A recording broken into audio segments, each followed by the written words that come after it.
Muito bom dia, sejam muito bem-vindos a mais um programa Manhã Viva. E hoje, o nosso tema, hoje vamos falar sobre almanaques e jornais, a permanência do físico e do tradicional na atualidade. E para nos falar deste tema estamos aqui reunidos e estou aqui com Jorge Pedro Sousa, professor catedrático e investigador da Universidade Fernando Pessoa e do Instituto de Ciências da Comunicação da Universidade Nova de Lisboa. Tem interesse por investigar teoria e história do jornalismo e dos jornalistas, produtos jornalísticos e produção jornalística. A sua pesquisa mais recente incide na história do jornalismo em Portugal e na análise dos primeiros dispositivos jornalísticos e pré-jornalísticos portugueses, bem como na introdução do jornalismo iconográfico no país e na recuperação da história da teorização do jornalismo em Portugal. Muito obrigada, Jorge, professor Jorge. Muito obrigado é um prazer, uma honra. Muito obrigado pela sua presença e por nos vir falar sobre este tema. Mas antes de falarmos aqui mais sobre este tema, não vamos iniciar o nosso programa sem antes colocá-lo no coração imaculado de Maria. Então, vamos rezar para que no seu coração também acolha estes temas, não é? E também possa acolher cada profissional desta área. Em nome do Pai, do Filho e do Espírito Santo. Amém. Ave Maria, cheia de graça, o Senhor é convosco. Bendita sois vós entre as mulheres e bendito é o fruto do vosso ventre, Jesus. Santa Maria, Mãe de Deus, rogai por nós, pecadores, agora e na hora da nossa morte. Amém. Em nome do Pai, do Filho e do Espírito Santo. Amém. Amém. Então, o professor Jorge Pedro Sousa já tem vários livros publicados. Contámos pelo menos 35 com os mais diversos temas dentro da área do jornalismo. Professor, como e quando começa o seu percurso no jornalismo? No jornalismo profissional ou no jornalismo inclusivamente amador? A minha ligação é sempre interessante, estas histórias pessoais costumam ser interessantes. Na verdade, a minha associação ao jornalismo começa logo na infância. Eu lia os jornais que o meu pai comprava e comecei, com o meu primo, a produzir o Jornal da Família para vender aos familiares durante o fim de semana. Depois, no liceu, colaborei com o jornal do liceu, fiz parte da direção da Associação de Estudantes e colaborei ou melhor, o meu pelouro era precisamente o da comunicação e fazia os boletins informativos da Associação de Estudantes do meu liceu. Quando cheguei à faculdade, eu comecei por Biologia e fiz parte da Associação de Estudantes da Faculdade de Ciências. Logo que me havia de calhar, pois criar o jornal universitário e ter a ponte com a Rádio Universitária do Porto, que tinha sido criada na Faculdade de Ciências. Estamos a falar do final dos anos 80 ainda. Isso acabou por... ainda estive 4 anos no curso de Biologia, mas isso acabou por me dar um gosto ainda maior pelo jornalismo e, portanto, rumei à Escola Superior de Jornalismo e no final do meu primeiro ano já estava a trabalhar como jornalista profissional na imprensa e na rádio, num jornal que ou melhor, ainda existe, mas só na web, mas foi um jornal histórico do Porto, o 1º de Janeiro. Sim. Quem é do Porto sabe que ainda do exatamente. Quem é do Porto sabe que o shopping Via Catarina era a sede do 1º de Janeiro, num tempo em que as empresas jornalísticas floresciam e tinham uma presença forte na cidade. Portanto, ao entrarmos no shopping Via Catarina, pensarmos que era a sede de um jornal, ficamos com uma mais perfeita imagem do poder e da influência e do relevo que tinham as empresas jornalísticas na cidade e no país.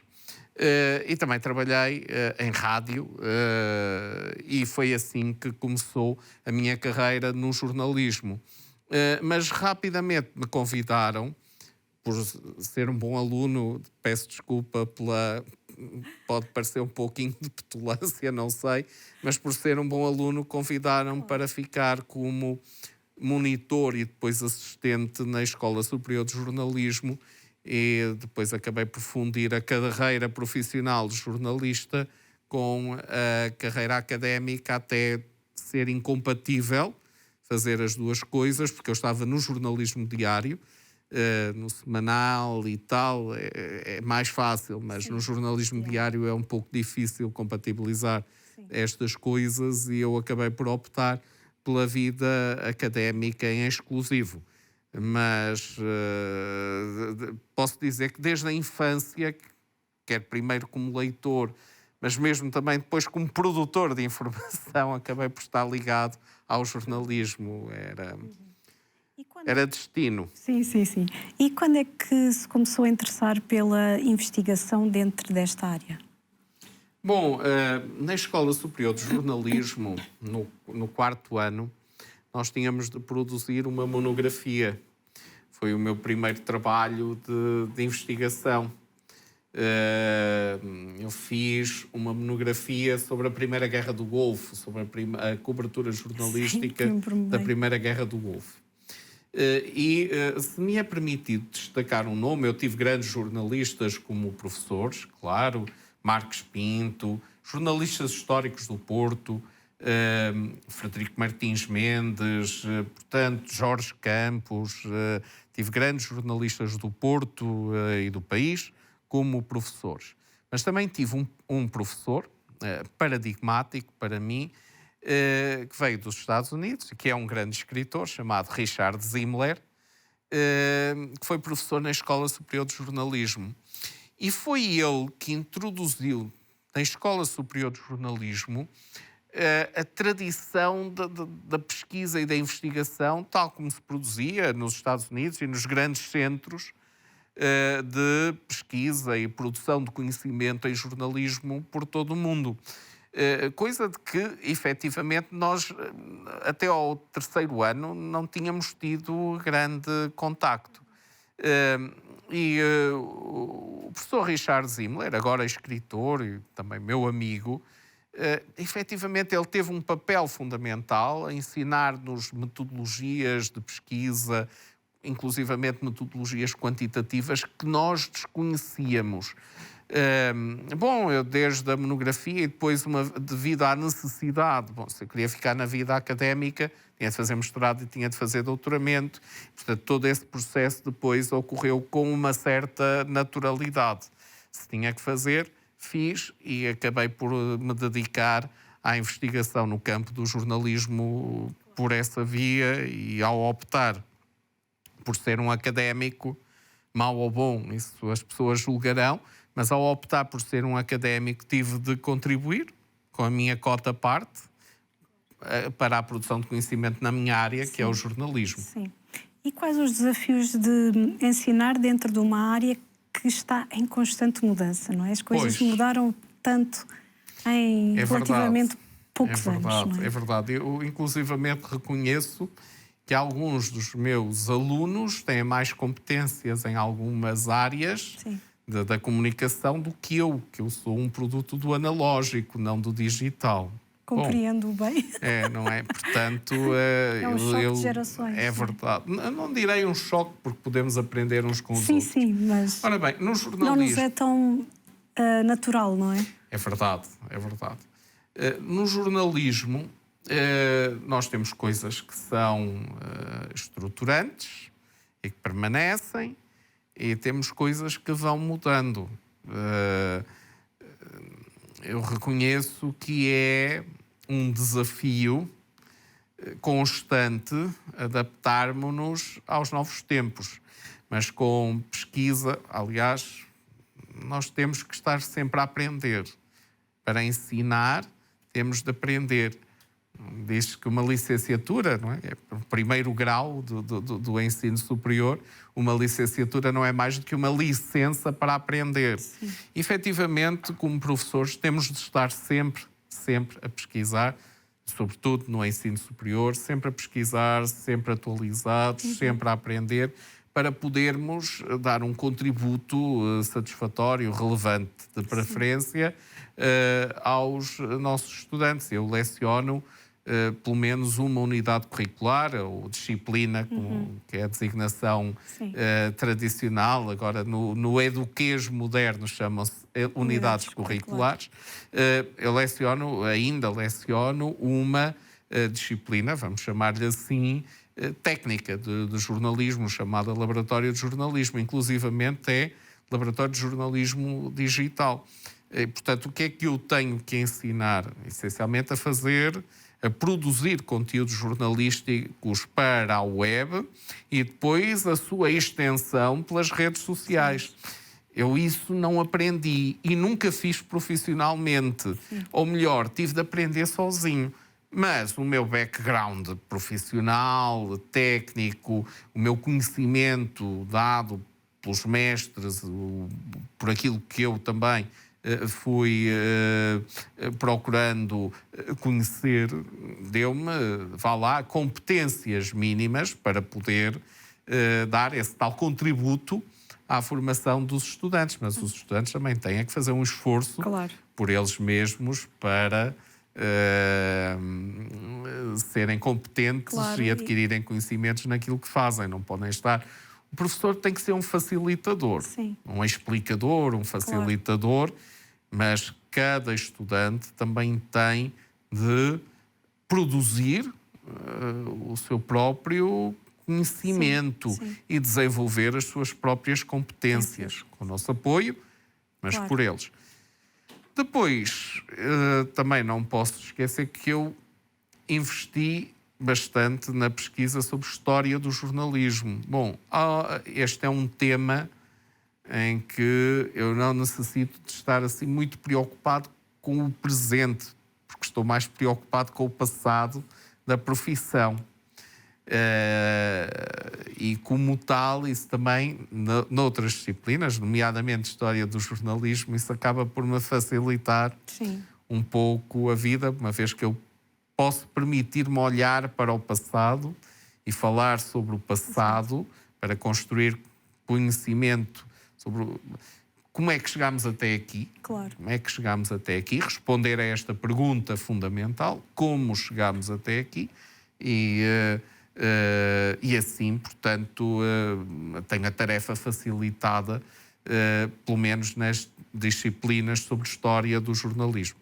Nas técnicas jornalísticas tive de aprender muita coisa. E integrar algo que não muda, que são os princípios jornalísticos, integrar num novo tempo. E essa parte também é importante para os alunos aprenderem que não é só colocar algo nas redes sociais, e transpor, e não é bem assim. É preciso dominar as linguagens, é preciso entender o mundo, é preciso termos princípios éticos, conhecermos a deontologia profissional, conhecermos a própria legislação. E é isso também que é necessário para ser um bom jornalista. Sim, não é tudo, mas é uma peça importante. Entender o mundo, ter capacidade de estudar em permanência, de ler, de ver aqui o trabalho de outros jornalistas. Eu sou do tempo em que, quando chegávamos à redação, a primeira coisa que fazíamos era ler os jornais da concorrência, para ver o que tínhamos feito bem, o que tínhamos feito mal, o que não tínhamos feito e deveríamos ter feito, ver se ainda era possível pegar em algum assunto que a concorrência já tivesse apanhado. Portanto, para um jornalista é fundamental ver o trabalho, analisar o trabalho, ler o trabalho de outros jornalistas. E é muito importante a investigação, não é? Para o jornalismo. A investigação é fundamental em qualquer área para produzir conhecimento sobre o campo. Não quero estar agora aqui a dissecar o que é produzir conhecimento, mas temos uma certa ideia do que é, não é? Portanto, Mas sem investigação nós não compreendemos cada campo de conhecimento. Produção, a investigação é precisamente produzir novo conhecimento sobre uma área específica que, nas ciências humanas e sociais, tal e qual como nas outras ciências, tem que ser validado pelos pares. É um dos princípios do conhecimento científico, é a validação pelos pares. Por exemplo, eu publico um livro novo. Esse livro, antes de ser publicado, ou um artigo, ou o que seja, é avaliado pelos meus pares. Exatamente. Às vezes tenho sucesso, mas também tenho que reconhecer que por vezes tenho insucesso. É normal na vida. Sim. Temos sucesso, somos bem-sucedidos numas coisas. Noutras, somos menos bem-sucedidos. Claro. Faz parte da vida, não é? Faz parte da vida. E o que nos diz... Há um ditado, as dificuldades são o sal da vida, sim, não sim, é? É verdade, é verdade. É importante as oportunidades, não é? De ver isso como uma oportunidade. O que nos diz a teoria e a história do jornalismo sobre os almanaques e jornais? Ora bem, a história do jornalismo não se debruça muito sobre os almanaques. Eu posso dizer que os almanaques tiveram o seu papel no estímulo à leitura. Algumas das primeiras publicações impressas são almanaques. O almanaque... etimologicamente, a palavra almanaque vem do árabe, almanac. Exato. Significa algo como o lugar, o espaço.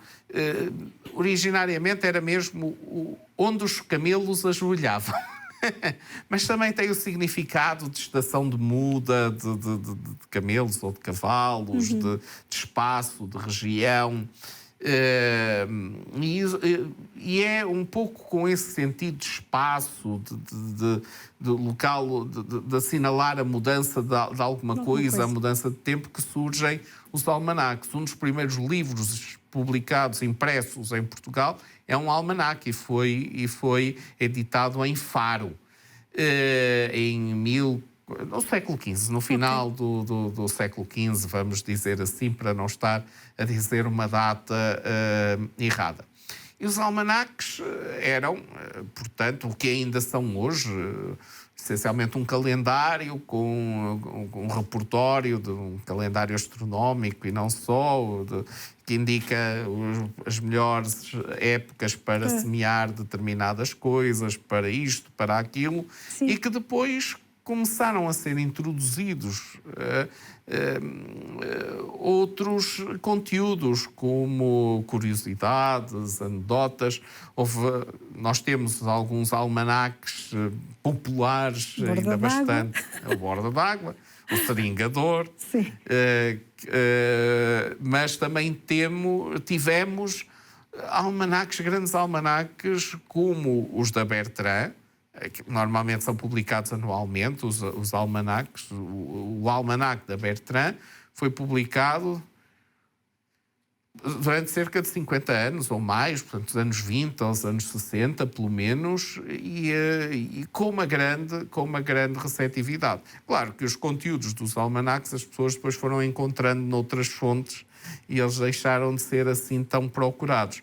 Mas o Borda d'Água e o Seringador ainda têm uma certa aceitação.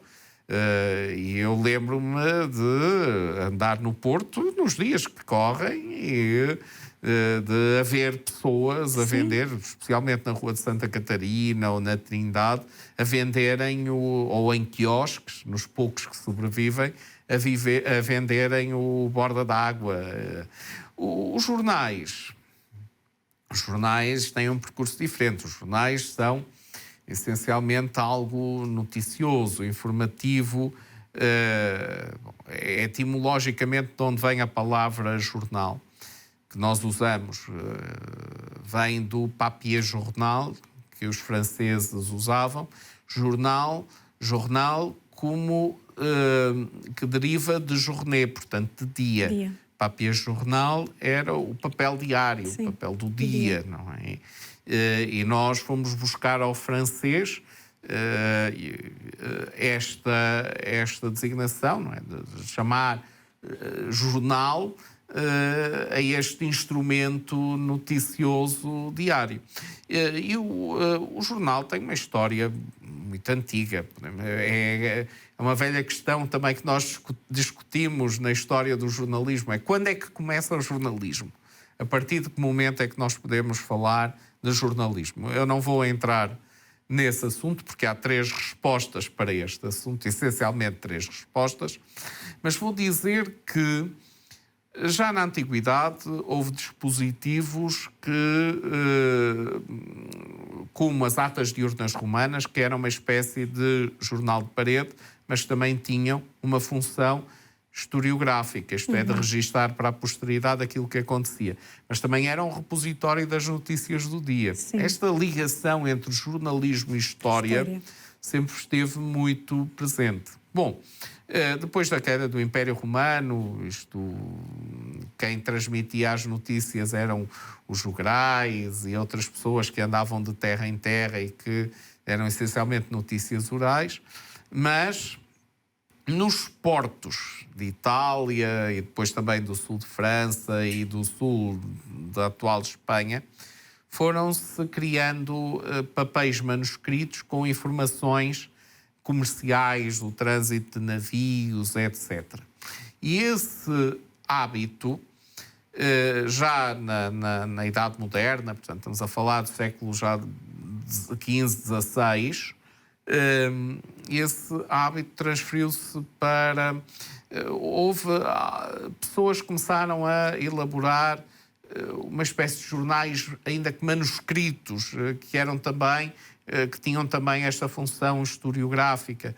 Estou-me a lembrar, por exemplo, um português, Manuel Severino de Faria, que foi chantre da sede de Évora, escreveu um conjunto, chamavam-se relações, no sentido de serem o relato daquilo que tinha acontecido, uma série de relações manuscritas, e depois dessas várias relações manuscritas houve 2 que foram impressas, uma delas reeditadas, e que eram uma espécie de anuários, tal como os almanacs eram uma espécie de anuários.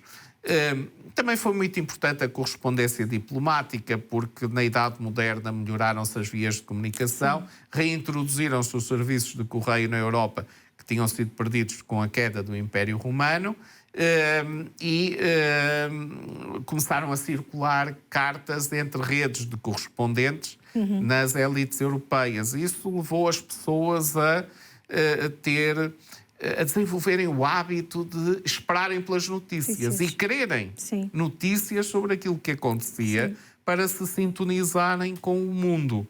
Portanto, é este processo, depois com a introdução da tipografia, a partir e com a expansão de oficinas tipográficas na Europa, este processo levou alguns indivíduos a pensarem: vou começar a produzir informação sobre aquilo que acontece. Os primeiros relatos eram muito extensos, mas houve alguns indivíduos que se lembraram de fazer o seguinte: vou resumir várias destas publicações numa única publicação que vou vender nas feiras bibliográficas, que começavam também elas a surgir na Europa com uma certa periodicidade, semestral, anual, e tiveram muito sucesso. E, portanto, aquilo que acontece num lugar depois é copiado, recopiado, reinterpretado, e começam a surgir publicações noticiosas, primeiro com uma periodicidade semestral, depois mensal,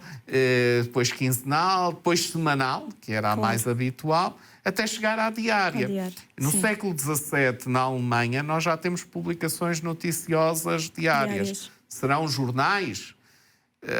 Eu entendo que sim, mas e já são uma forma ainda que arcaica de jornalismo, para mim. Há outros autores que têm uma interpretação diferente.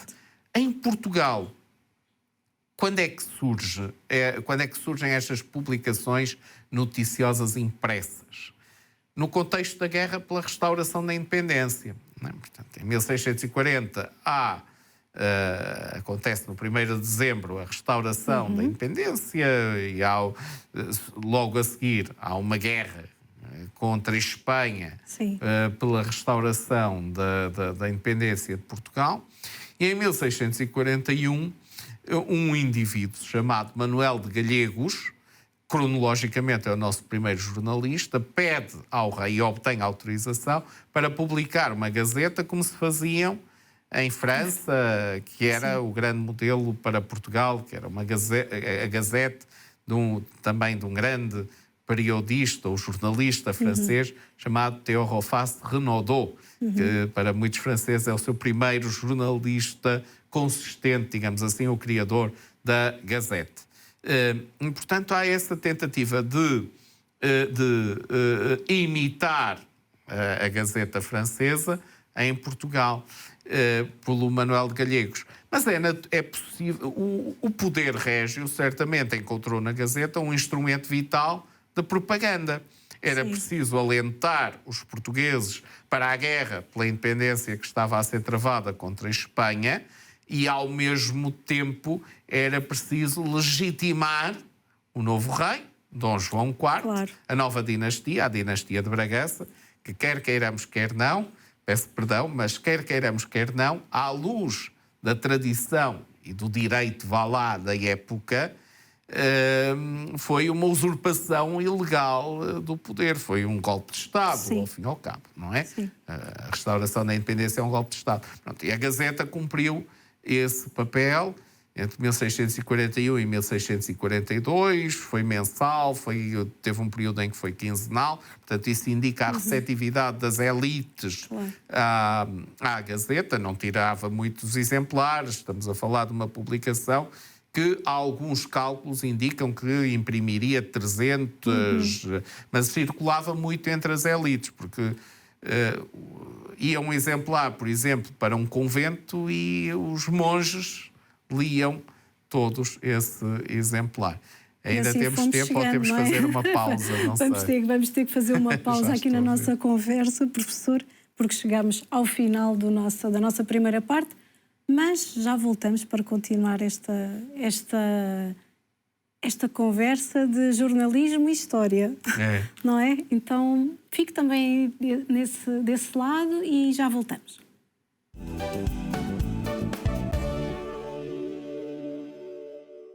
Estamos de volta para a segunda parte do programa Manhã Viva. Para si que chegou agora, estamos a conversar com o professor catedrático Jorge Pedro Sousa, docente na Universidade de Fernando Pessoa e Instituto de Comunicação da Nova. É apaixonado por jornalismo e história, trabalhou na Rádio Clube de Matosinhos, foi jornalista do 1º de janeiro e hoje está connosco para falar do tema almanaques e jornais, a permanência do físico e do tradicional na atualidade. Muito bem-vindo novamente, professor. Obrigado. Estava a fazer aí, eu gostaria que concluísse, porque ficámos aí nesse início do jornalismo em Portugal. No século XVII. Bom, depois isso teve... só houve um período no século XVIII já, em que, sob a governação do Marquês de Pombal, houve um período de cerca de 15 anos em que não tivemos qualquer periódico noticioso impresso, porque o antecessor do Diário da República, a Gazeta de Lisboa, que foi criada em 1715, foi ela própria proibida, apesar de ser um periódico quase oficioso. Portanto, houve aí um período em que não tivemos periódicos, mas depois tivemos sempre. Com as invasões francesas, agora de uma forma muito resumida, com as invasões e já agora os periódicos começaram a segmentar-se, ainda no século XVIII, isso foi uma realidade mais forte no século XIX. Porquê? Porque começaram a surgir periódicos de ciências, de artes, de letras, e no contexto das invasões francesas, começaram a surgir também periódicos políticos, inicialmente anti-franceses ou pró-franceses. Os pró-franceses só quando os franceses ocuparam Portugal durante as suas 3 invasões. Portanto, houve um jornal, a Gazeta de Lisboa tornou-se um periódico ao serviço dos invasores, enquanto Lisboa e o país, na primeira invasão, foram ocupados pelos franceses, e na segunda invasão, quando o Porto foi ocupado por tropas francesas, houve também um periódico chamado Diário do Porto, que era pró-francês. Mas claro que a maior parte dos periódicos políticos, já com papel político em Portugal, na alvorada do século XIX, eram anti-franceses. Com a Revolução Liberal de 1820, há um grande desenvolvimento do jornalismo, o periodismo político, ou o jornalismo político, que se vai manter ao longo de parte do século XIX.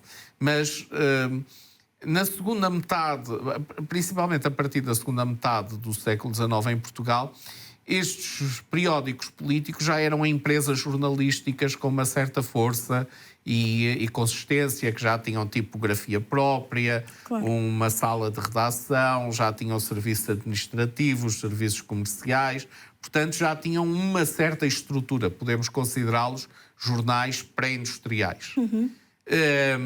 Há também as revistas ilustradas, claro, que surgem na mesma época, que começam elas depois a produzir informação gráfica da atualidade, isto mais ou menos por volta de 1840 e pouco. Portanto, há todo um desenvolvimento do jornalismo pela palavra e pela imagem ao longo do século XIX, nos seus diversos géneros, mas com uma forte presença dos periódicos político-noticiosos, muito ligados, especialmente a partir de 1851, aos grandes partidos políticos da monarquia constitucional. Partido Regenerador, Partido Histórico, etc. Bom, chegamos então a 1864.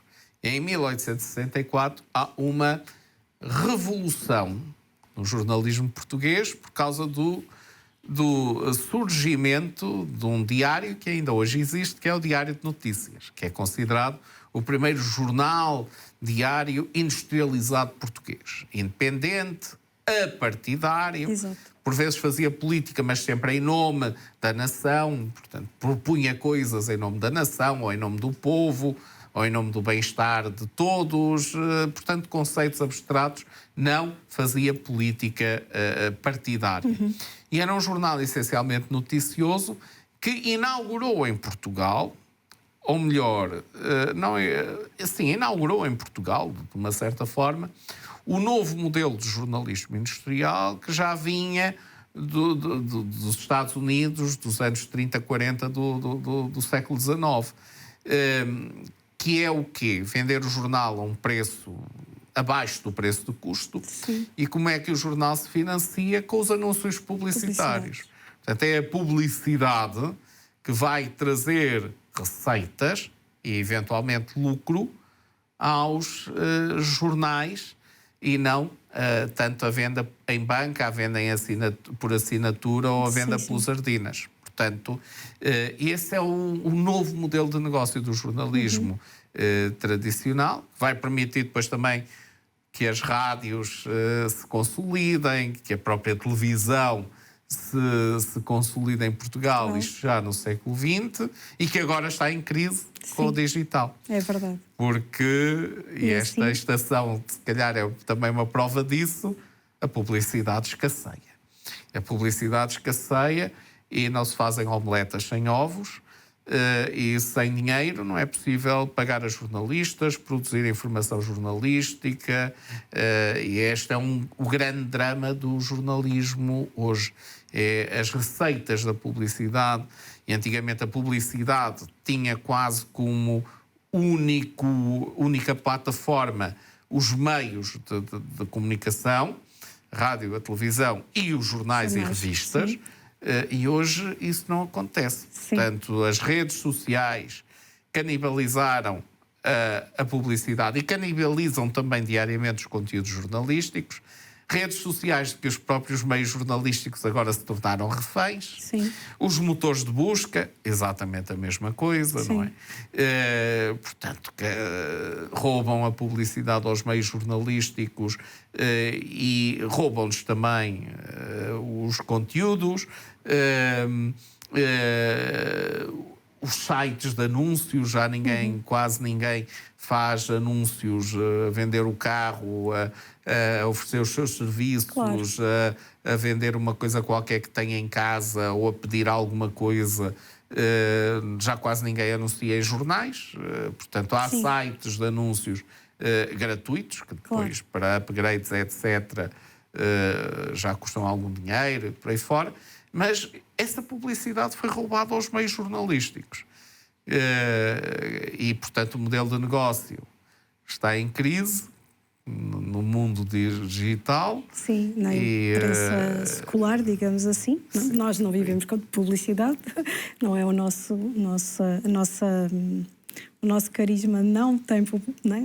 Os nossos meios de comunicação não é um princípio, não é? Que não trabalhamos com a realidade da publicidade, não é? São os nossos benfeitores que nos... Mas as empresas jornalísticas necessitam. Não é? Exatamente. E esse é um problema grave para as empresas jornalísticas. Para o jornalismo, para não é o único. Todo os não âmbitos. É o único, porque Sim, o sim. digital traz todos esses problemas, exato. né? Da canibalização Sim. dos conteúdos, da partilha ilegal de conteúdos, Exatamente. das notícias falsas, Sim. do facto dos conteúdos jornalísticos e das empresas, por outro lado, estarem reféns dos gostos, das partilhas, Sim, sim, da verdade. expansão para as redes sociais, para obterem tráfego. Claro. Portanto, E hoje a são regulamentação é muito nula, não é? tenue. Mas quais as razões para algumas gerações ainda preferirem o papel em detrimento do digital? Bom, eu devo reconhecer que são essencialmente as pessoas da minha geração e um pouco mais velhas que ainda têm, no que respeita aos meios jornalísticos, uma grande apetência pelo papel. Eu posso falar por mim, que gosto muito do papel, e penso que a minha relação com o papel, com o jornal impresso, com a revista impressa, é a mesma que têm muitas outras pessoas. Em primeiro lugar, independentemente dos dispositivos que se usem, é mais fácil ler em papel Muito mais. muito mais do que no meio digital. Eu admito, eu, por exemplo, sou miúpe e tenho uma certa dificuldade porque eu tenho que tirar óculos, por exemplo, para conseguir ler alguma coisa. Tenho alguma dificuldade em escrever no telemóvel e em ler no telemóvel. Claro, exatamente. Escrever, normalmente, dou sempre alguns erros. Em meia dúzia de palavras, há 2 ou 3 que saem mal, porque o teclado é tudo muito pequeno. Eu reconheço que tenho dificuldades. Portanto, o papel. Depois há o hábito, a tradição, não é? de comprar o jornal, de ir ao local. É uma tradição, Sim. é uma rotina. Sim. Compra-se o jornal, vem-se para casa ou para uma esplanada, toma-se um café, lê-se o jornal. Isso é um hábito extraordinário. Parece-me saudável, mais até do que estar a ler no telemóvel. Mas já não é nada mau se as pessoas lerem jornais no telemóvel. Sim. O público fiel do jornalismo está a diminuir. Está a diminuir porque as novas gerações não aderem tanto quanto as mais velhas ao jornalismo. O que é uma pena porque depois é a própria democracia que está em causa, não é? A nível da informação.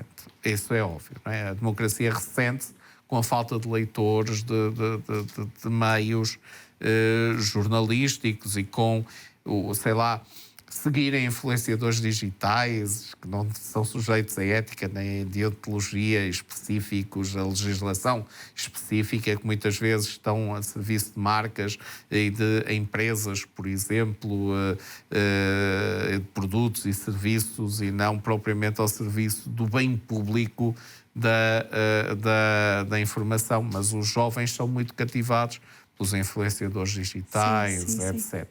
Bom, e portanto é é essa facilidade de leitura, o gosto, o cheiro do papel, a sensibilidade do papel, mudar a página, passar os olhos pela globalidade da página.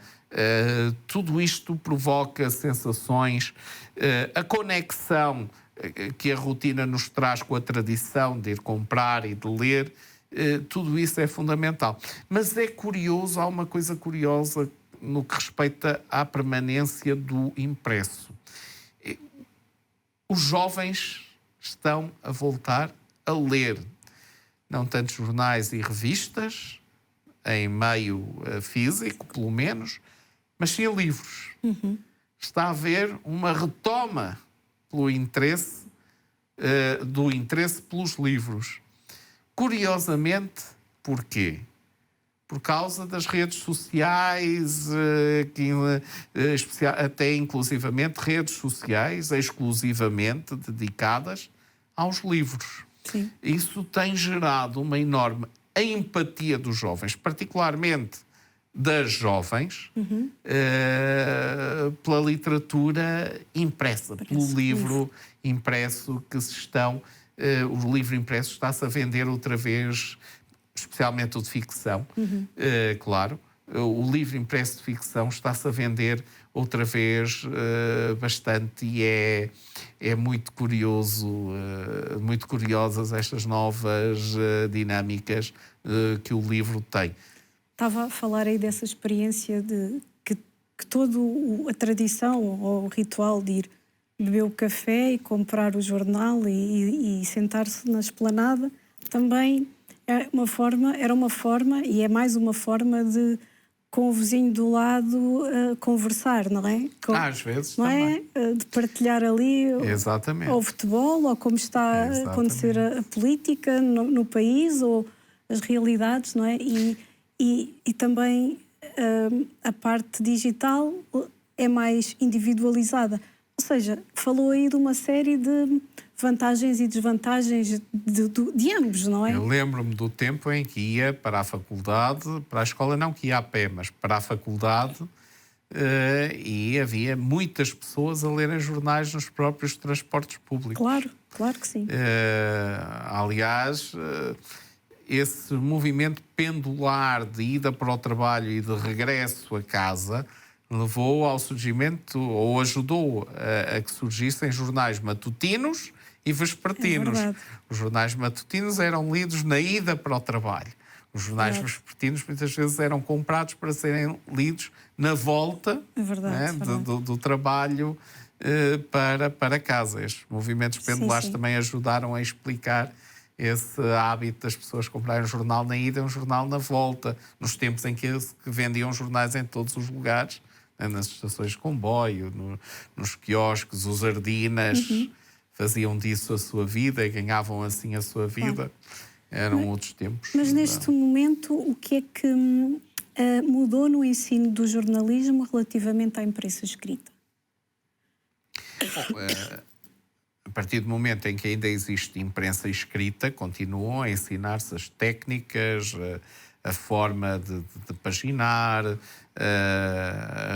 a fazer fotografia jornalística, a produzir infográficos, e esses conhecimentos também são adaptados depois ao web-jornalismo.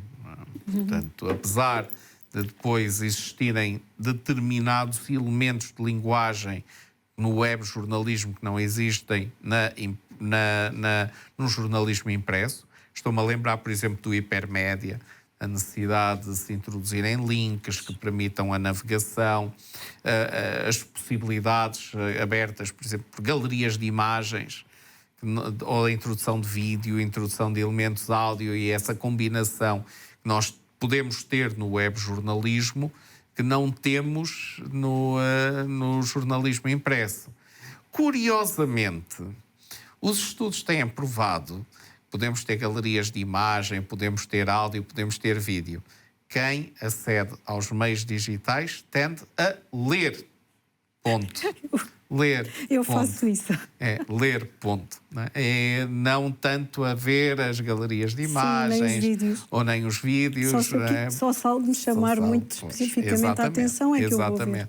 Exatamente. As pessoas até se aborrecem porque querem às vezes ver uma coisa rapidamente, saber o que se passou rapidamente e estão ali não, tenho que ver o vídeo. Não, eu quero ler em 2 linhas ou 3. Afinal, porque qual é difícil ler tanto exatamente. Em suporte portanto, há esse fenómeno curioso. As pessoas, o web-jornalismo tem imensas potencialidades de navegação, de multilinguagens, não é? Nós chamamos o multimédia, o hipermédia, etc., combinadas, mas as pessoas, a generalidade das pessoas, vai ler. É verdade.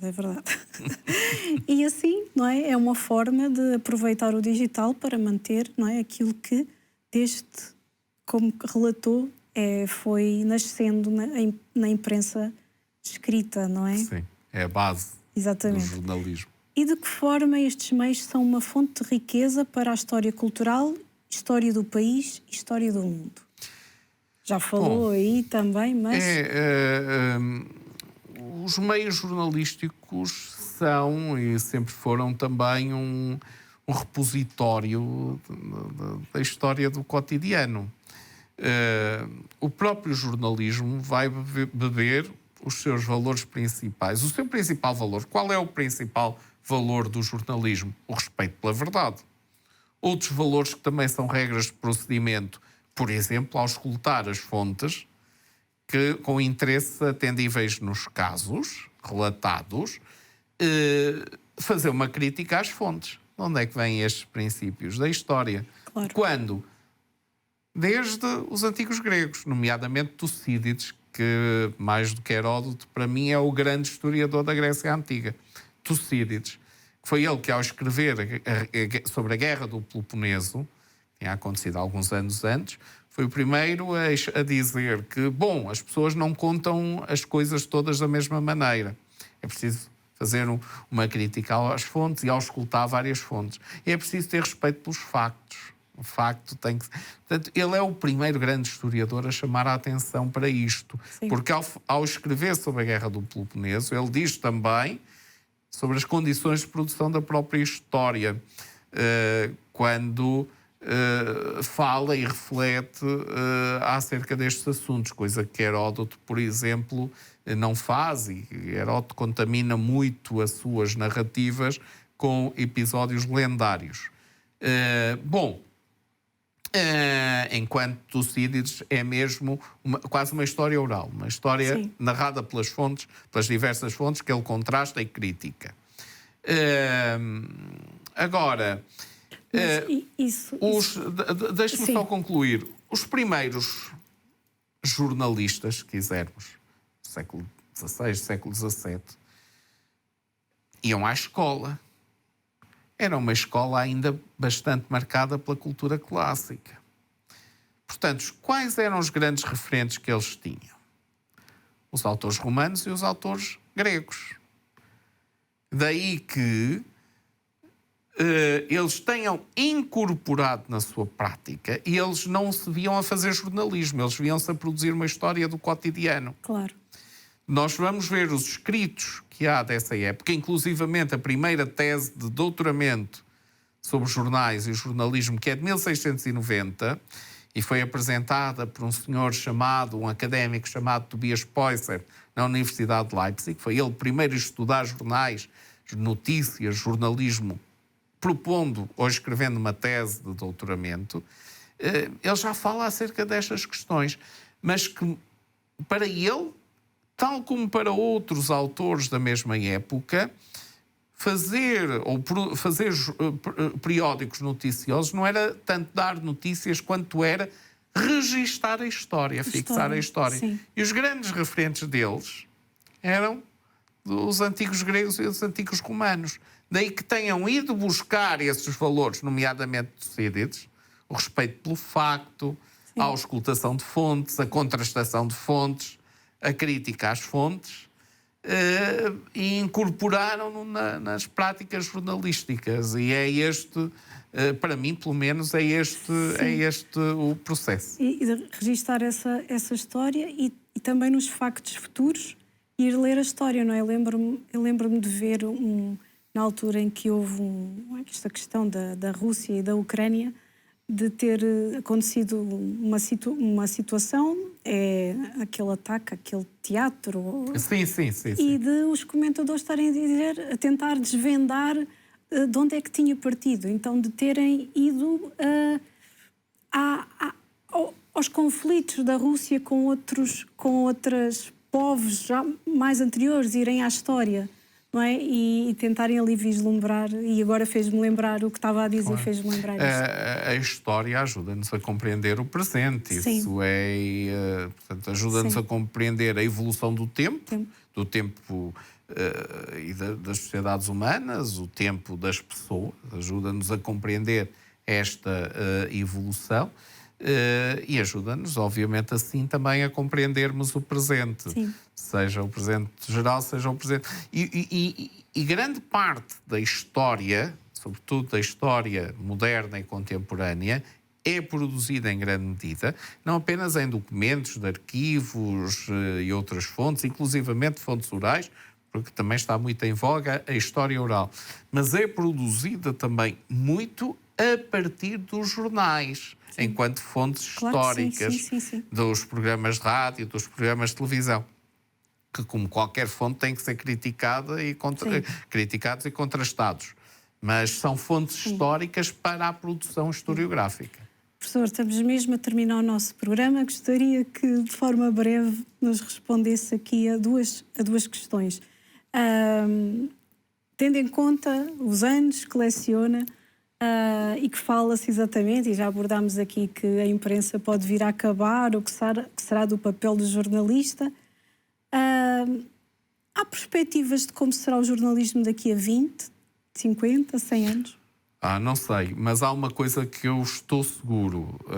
Se houver humanidade, se houver sociedades complexas como a nossa, haverá certamente agentes, jornalistas, portanto, que irão produzir informação, que irão hierarquizar a informação, que irão organizar a informação. Mesmo a inteligência artificial vive da sistematização de dados produzidos por humanos, não tem grande criatividade e grande intuição, digamos assim, para lidar com questões que são especificamente humanas e, portanto, eu estou convencido com um grande grau de probabilidade, continuando as sociedades humanas como estão, portanto, umas sociedades humanas complexas e que necessitam de informação, em sociedades democráticas, que os jornalistas e o jornalismo será necessário. Aliás, será talvez cada vez mais necessário num mundo em que a desinformação e a manipulação campeiam. Sim. Por causa, em grande medida, das redes sociais do digital. E para terminar, está a investigar algo, não sei se pode dizer, mas o que é que o move na investigação atual, tendo em conta também projetos, sonhos perante o futuro? Bom, ainda tenho pelo menos 10 anos de profissão à minha frente. Ainda vou ter que produzir alguma coisa. Mas eu devo dizer que tive a grata notícia há alguns dias de saber que um livro meu sobre a história do jornalismo no Ocidente vai ser publicado numa editora científica em e-book e em acesso aberto. Aliás, eu gosto muito de ter as minhas coisas publicadas em acesso aberto, em e-book e eventualmente também podendo ser impressos alguns desses e-books a pedido, mas em acesso aberto, e já fiz uma história do jornalismo em Portugal, a única, isto parece um bocado de gabarulice, mas na verdade é a única. Parece incrível como andámos centenas de anos e temos hoje uma única. Há histórias da imprensa, mas não há histórias do jornalismo em Portugal, a não ser a minha, que foi publicada nos livros IC Nova, e que está disponível em acesso aberto ou sob a forma de e-book. É só irem lá e fazerem o download, passa publicidade, e tem lá muitos outros livros da história do jornalismo, alguns com o meu nome, outros não, mas que resultaram muitos deles num projeto que eu liderei sobre a história do jornalismo em Portugal, que terminou, financiado pela Fundação para a Ciência e Tecnologia, que terminou em 2022. E, portanto, para além desses livros sobre a história do jornalismo, eu publiquei agora, ou vou publicar pelos livros Labcom, da Universidade da Beira Interior, também é acesso aberto em e-book, um livro sobre a história do jornalismo no Ocidente. E com isto eu penso que, de alguma maneira, aquilo que eu queria mesmo fazer em termos de produção intelectual e de dar o meu contributo para a academia, fica feito. E depois tenho os próximos 10 anos para continuar a fazer alguma coisa. Conforme a evolução também. Conforme a evolução, mas eu submeti um projeto sobre a história oral da recepção das notícias em Portugal, fazer uma história do jornalismo sob o prisma da recepção, o prisma dos receptores, o prisma dos cidadãos, como é que as pessoas ao longo do tempo foram consumindo e interpretando as notícias que consumiam. E eu gosto muito de jornalismo visual, portanto, nomeadamente fotojornalismo. Um dos meus primeiros livros é sobre a história do fotojornalismo e vou continuar a investir nesta área com talvez algumas análises sobre a introdução do fotojornalismo em Portugal. São, digamos, os meus projetos e sonhos para acabar a carreira depois com alguma tranquilidade, espero eu. Professor Jorge Pedro Sousa, muito obrigada pela sua presença, por ter aceitado este convite. Muito obrigada também por ter estado desse lado. Já sabe que pode sempre acompanhar este e outros temas, não é? Que no nosso Manhã Viva, no nosso YouTube. Canção Nova Portugal. Até ao próximo programa, se Deus quiser.